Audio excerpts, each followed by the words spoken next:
तो hi everyone. तो students, आज की इस क्लास में हम डिस्कस करने जा रहे हैं active passive voice part 2, right. इससे पहले भी हमने एक पार्ट किया था वॉइस का। अगर आप मेरे चैनल को देखोगे जतिन इंग्लिश स्किल्स को, तो उसमें आपको वॉइस का एक सेशन मिलेगा। तो आज हम कुछ प्रैक्टिस क्वेश्चन करेंगे, बिकॉज जो लास्ट सेशन मैंने वॉइस का करवाया था उसके अंदर मैंने आपको मोस्टली टाइप्स करवाई थी। कुछ इस सेशन के अंदर भी बीच मिडल में मैं आपको कुछ नई बातें भी बताऊंगा थ्रू क्वेश्चंस, राइट। तो बढ़ते हैं अपने सेशन की तरफ, देखते हैं फर्स्ट क्वेश्चन। क्वेश्चन को सबसे पहले देखो, वॉइस की जब हम बात करते हैं तो आपकी एक्टिव वॉइस अच्छी होनी चाहिए। एक्टिव वॉइस मींस आपका टेंस सही होना चाहिए। सो टेंस को ही एक्टिव वॉइस बोलते हैं। If you are able to identify that जो स्टेटमेंट आपके सामने लिखा है वो कौन सी टेंस में चल रहा है, तो आप इमीडिएटली उसका वॉइस बना लोगे। जैसे statement number first saying, why did you not agree to my proposal. अब यहां पे अगर हम टेंस की बात करें, डिड आ रहा है, राइट। और डिड के साथ यहां पे लग रही है वर्ब की फर्स्ट फॉर्म। अब डिड जब भी अपने साथ वर्ब की फर्स्ट फॉर्म लेता है तो इसका मीनिंग है कि ये sentence past indefinite sentence tense का है, राइट। इसका जो टेंस है वो सिंपल पास्ट है और ये सेंटेंस हमारा इंटरोगेटिव है, WH वाला सेंटेंस है, क्वेश्चन फॉर्म में बनाया हुआ है, राइट। और एक बात आपको और बता देता हूं, ये जो अग्री यहाँ पे वर्ब है, राइट, इस अग्री वर्ब के साथ अगर आप देखोगे तो यहाँ पे एक प्रेपोजिशन भी लगा रहा है टू। ठीक है स्टूडेंट्स, तो कभी भी आपको ध्यान रखना है कि एक्टिव वॉइस में वर्ब के साथ जब भी कोई प्रेपोजिशन लगी होती है, जैसे आप जानते होंगे टू है, इन है, बाय है, ये सारी प्रेपोजिशंस होती हैं। तो जब भी वर्ब के साथ आपको एक्टिव वॉइस में कोई प्रेपोजिशन मिले, प्रेपोजिशन गिवन हो, तो पैसिव वॉइस में उस प्रेपोजिशन को एज इट इज हमें लिखना पड़ता है, उसको ड्रॉप नहीं करते। ये ध्यान रखना है, राइट। अब यहां पे अगर हम देखें तो यहां पे भी अग्रीड टू है, यहां पे भी अग्रीड, यहां अग्रीड क्या टू नहीं है, तो मतलब बी ऑप्शन हमारे एलिमिनेट हो जाएगी, क्योंकि बी वाला जो पार्ट है उसमें अग्रीड के बाद टू मिस कर रहा है। जबकि हम जानते हैं कि जब भी वर्ब के साथ कोई प्रेपो गिवन होती है एक्टिव वॉइस में, तो पैसिव वॉइस में उसको एज इट इज हमें लिखना पड़ता है, राइट। सो बी ऑप्शन यहाँ पे डिस्कार्ड हो जाएगी। ठीक है, अब हम जाते हैं ऑप्शन सी के ऊपर। एक बात का और ध्यान रखना है कि जब भी हम WH वर्ड को लिखते हैं स्टूडेंट्स, WH वर्ड वाली एक टाइप होती है। WH वर्ड के बाद हमेशा ही आपको पहले हेल्पिंग वर्ब को लगाना, right. After WH word you have to always put helping verb first, right. अब सी वाली ऑप्शन में माय प्रपोजल को पहले लिख रहा है, हेल्पिंग वर्ब को बाद में लिख रहा है, तो सी वाला ऑप्शन भी डिस्कार्ड हो जाएगा।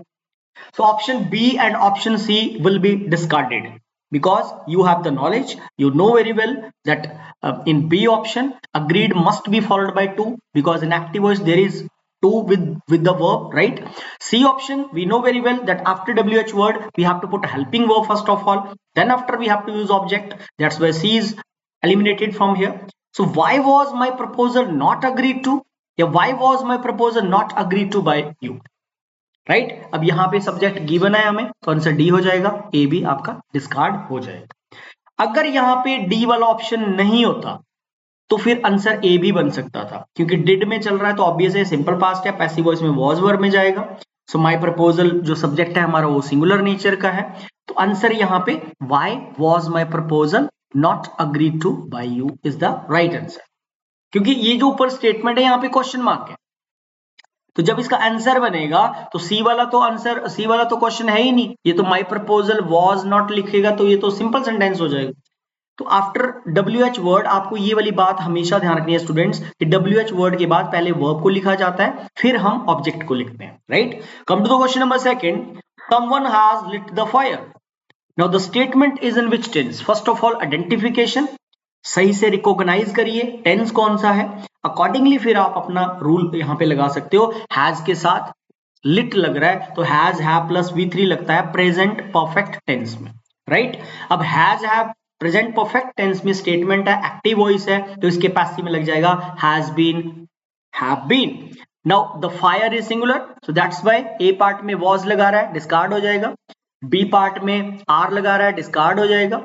डी ऑप्शन में हैड बीन में जा रहा है, ये भी डिस्कार्ड हो जाएगा। राइट आंसर बनेगा हमारा option number C, because the fire had been नहीं हो सकता, क्योंकि टेंस यहाँ पे नहीं बदले जाते हैं वॉइस में।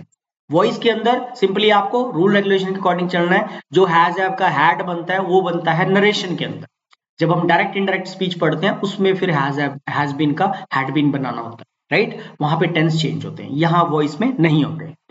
कम to the question number third, statement saying you surprise me. So I am to be surprised, you are surprised, I am surprised या me is surprised, right? अब यहां पे बेसिकली मी का तो आई उठेगा, अब यू तो नहीं आ सकता, सो बी और डी ऑप्शन बिल्कुल डायरेक्टली एलिमिनेट हो जाएगी। अब ऑप्शन ए होगा या ऑप्शन सी होगा।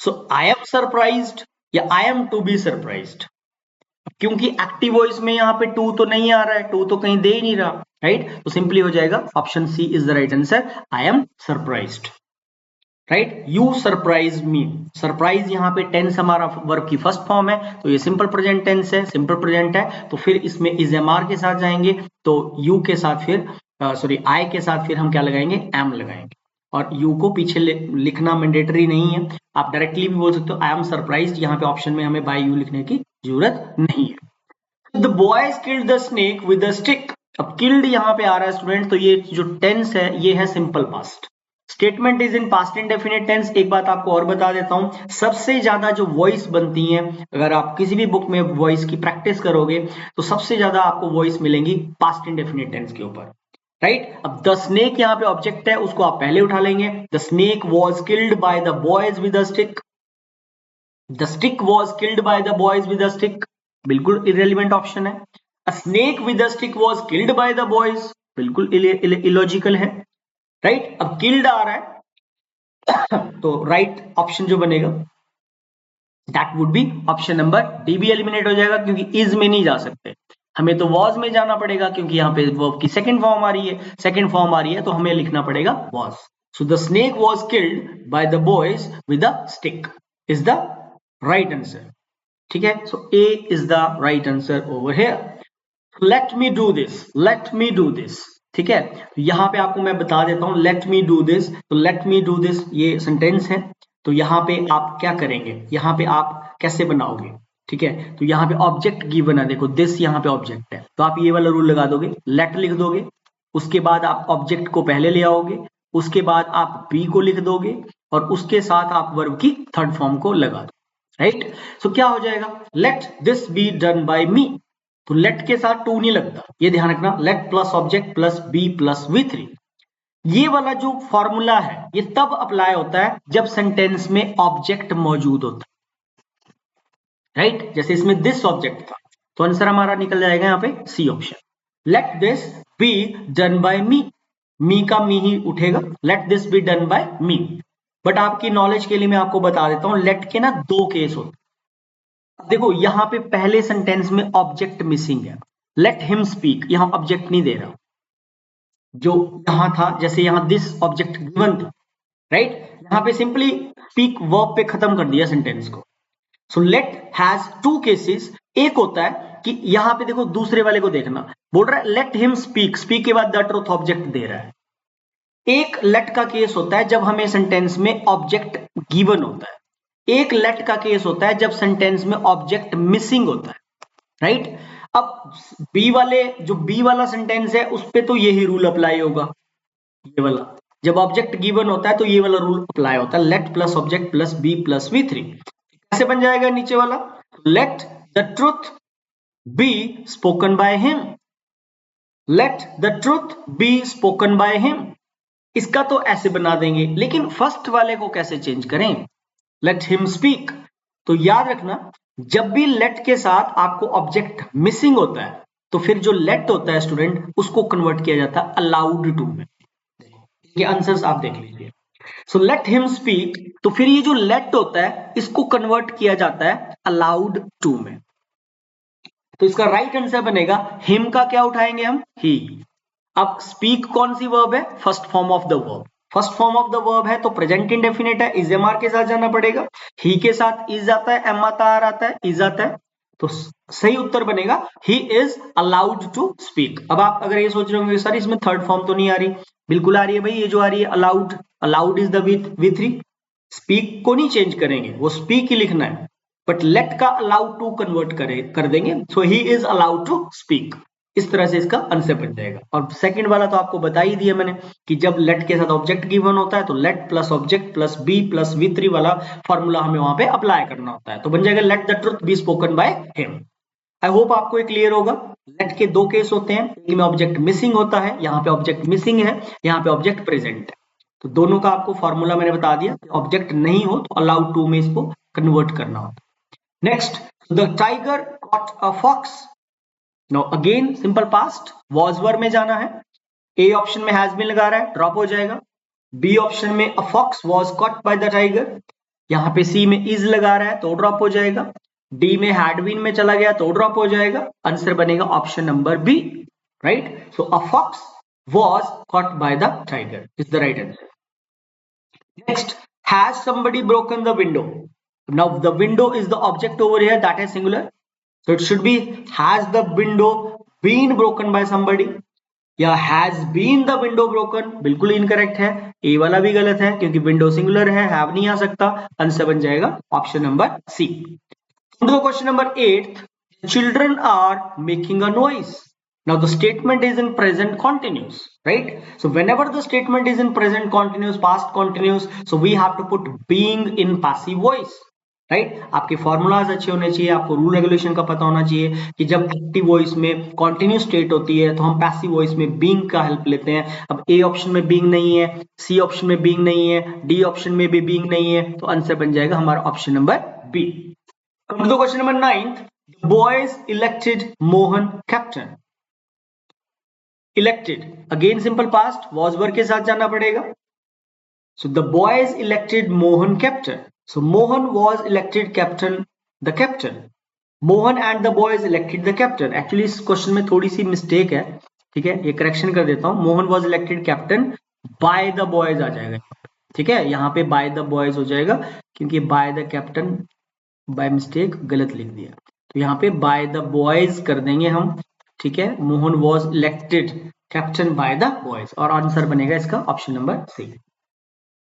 So they threw away the rubbish. अब threw away again simple past. So the rubbish was thrown away. अब यहाँ पे by them लिखने की कोई जरूरत नहीं है, मतलब जो कूड़ा करकट था उसको दूर फेंक दिया गया। The rubbish was thrown away. C इसका राइट आंसर हो जाएगा स्टूडेंट्स।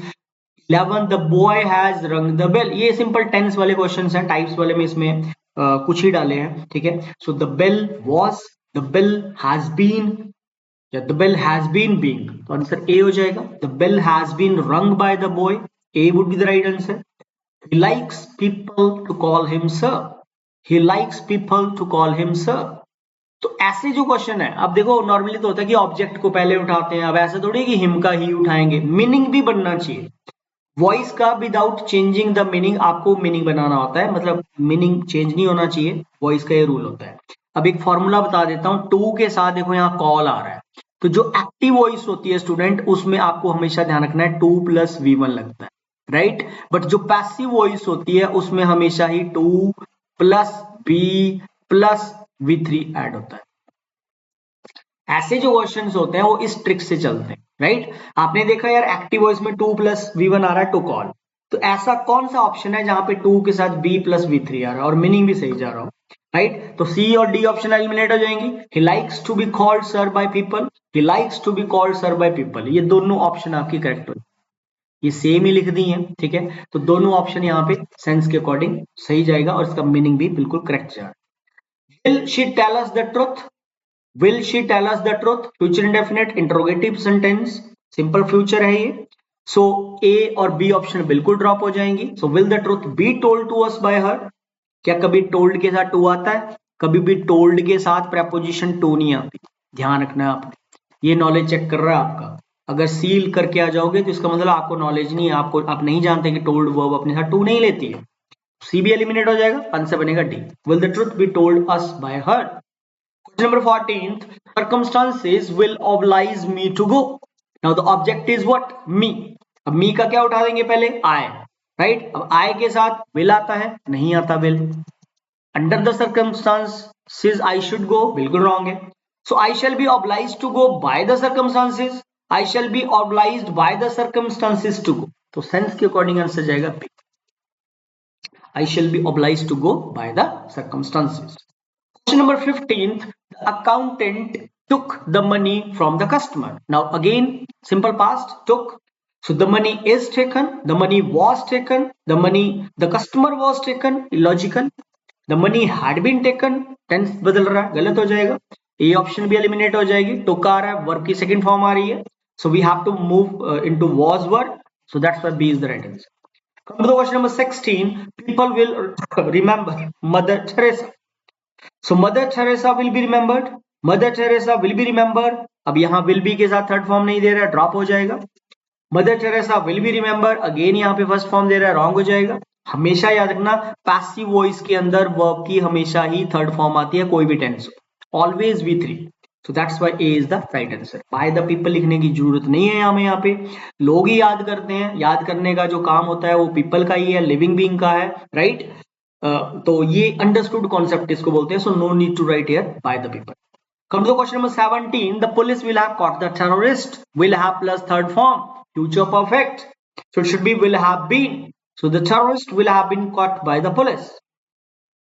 या सिंपली बोलें, the terrorist will have been. अब देखो यहाँ been नहीं लगा रहा है, इसलिए A गलत हो जाएगा. The police will have been caught the terrorist. बिल्कुल गलत है, answer B. Question number 18. I must help the poor. Now आपको यहाँ पे एकदम क्लिक होना चाहिए कि must आ रहा है. Will, would, shall, should, can, could, may, might, must, ought to, used to, need and dare. These are called what? These are modals. These are modals in grammar, right? तो model वाली type है. Model के साथ ध्यान रखना student, हमेशा ही passive voice में आपको बी लिखना होता है. ठीक है, बी लगा के model plus be plus V3. Model को चेंज नहीं करते वॉइस में कि कहीं मे का आपने माइट कर दिया, नहीं. May be, can be, could be, must be, would be, should be, right? So the poor must be miss कर रहा है, discard. The poor must being लिख रहा है, discarded हो जाएगा. The poor must be helped by, right? यहाँ पे helped नहीं दे रहा, इसलिए गलत है.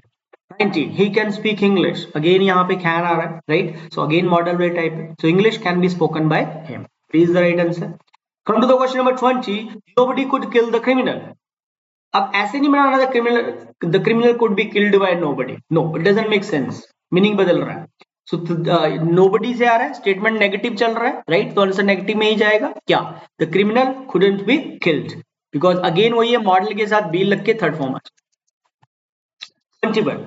Everyone will do his homework. So his homework will be done.